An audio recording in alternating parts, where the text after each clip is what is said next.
What's the next 20-year plan? What's the strategic? Dom Barton's here to advise you on a strategic plan. Yeah, Dom's the right guy to be advising us. I'm in between some very nicely tailored suits. How many people do you have right now? About 150, something like that. 150 people. Yeah. Everybody said at the beginning, you couldn't do this. How did you surprise people? What was the number one thing to get you 20 years on to where you are today? Look, maybe the biggest thing is just the substance. It's the fact that political science and global politics matters. It matters to markets. It matters to global industry. Yeah. It's something that people were not paying attention to anywhere near to the degree they are right now. And more that's not me. More that's just the way the world's working. Right? I had to get out last night my well-worn copy of Leviathan. I read the Cliff Notes in college. That's a good one for this year, isn't it? And you talk about a Hobbesian view, Thomas Hobbes in the gloom, every man for themselves, if you will, view. Why the gloom from Eurasia Group and your top risks? Because when the global economy feels the way geopolitics do today,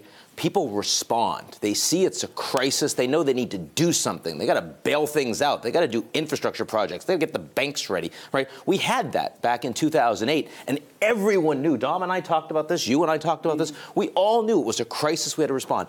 The geopolitics are easily as bad today, globally, as the economics were in 2008. They might be worse, and yet there's no crisis. There's no sense of we have to respond. In fact, if you look at the Americans, the one superpower in the world today, the one country that could conceivably help to respond, to dig us out of this crisis, is actively doubling down. We're saying we have no intention of providing the kind of certainty to our allies, of supporting the institutions. So as a consequence, anyone that looks at the geopolitics today has to understand this is not sustainable and that crises are coming. Dom Barton with us as well from McKinsey Company. Without question, the top think tank research on the street. Your McKinsey Global Institute is just a miracle what you do there. I don't care about that. I want to know what businesses are going to do this year. Dr. Bremmer talks about accidents. You can't do 3 or 5 year planning amid a milieu of accidents. What do you see in the behavior of C-class officers this year? Well, it's the yin and the yang. You have to do, there's growth. I mean, the one thing, I don't want to get too depressed because I think there is growth that's out there. And we should recall that over the last couple of years we've seen that improve. I think the challenge is you have to go after that growth, but at the same time be prepared for these risks. And it's interesting, the number one risk that CEOs see out there is geopolitical. That's the number one risk.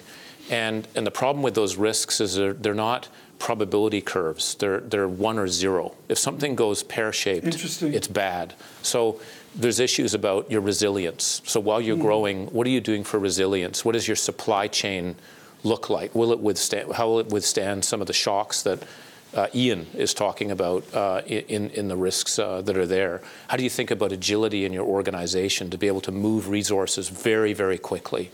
And then also recall that we're in the midst of a massive technology transformation, the digitization of everything. And we're going to talk to Brad Smith about that. Francine, please jump in here from London. Yeah, so Ian, is 2018 the year that protectionism strikes back? 2018 is certainly a year where we see a much greater fragmentation of the global marketplace because governments are becoming more interventionist. And part of that is because the Chinese have an alternative model for their investments, and they're going to be seen as increasingly the most important driver of other economies around the world who will align themselves more with Beijing than with Washington. Part of it is that President Trump here in the United States, who in 2017 talked a lot about protectionism, talked a lot about beating up on trade deals, but aside from leaving the Trans-Pacific Partnership, didn't do very much. In 2018, the U.S.-China economic relationship gets worse. In 2018, NAFTA has to get renegotiated in the midst of a Mexican presidential election. That's not likely to go well. So clearly, this is a year where we're going to talk a lot about not only traditional tariff barriers, but also non-tariff barriers and government support / protectionism for their own industries at home. So, Dom, what does this mean for globalization? And again, depending on your outlook, what do you advise CEOs do? Well, we're also worried about this trade issue. I mean, NAFTA, is the big one on the table right now as to how that goes, and that will be a bellwether, I think, as to how that moves, because once we start going against trade, it's a race to the bottom. And that's what I hope that won't happen, but it's a big risk that's there. And I think, again, what CEOs and organizations have to think about is you have to think about being localized. The idea of being a multinational, you have your supply chain around the world, you've got to be localized. What are you doing for the local economy? How resilient are you for that? How do you move people? There's shortages of talent that are moving on.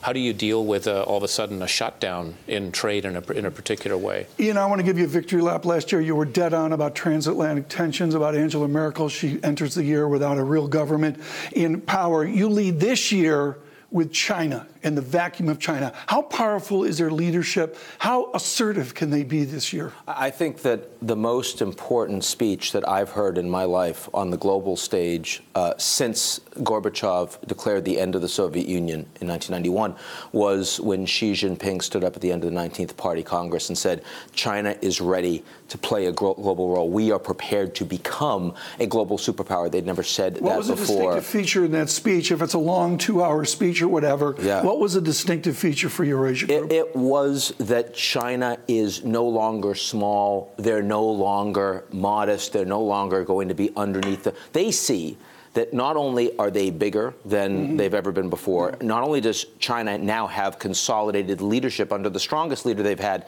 since Mao, maybe greater than that, but also that's happening in the context of nobody else. It's happening in the context of Trump. I think if Trump has had one major impact on the global order in his first year so far, and he has, it's been what he's done, the road that he has created for Xi Jinping, the opportunity for the Chinese to just really occupy some of that vacuum. But the last time we had a big transformation in the global order, it was the UK to the US, special relationship, great allies, fought the war together. Now, this transition from the United States, not going to China, China's creating an alternative, and both technologically, economically, and also in terms of values, it's a very different model than that of the United States. And it's not a Silk Road, and we know that for certain.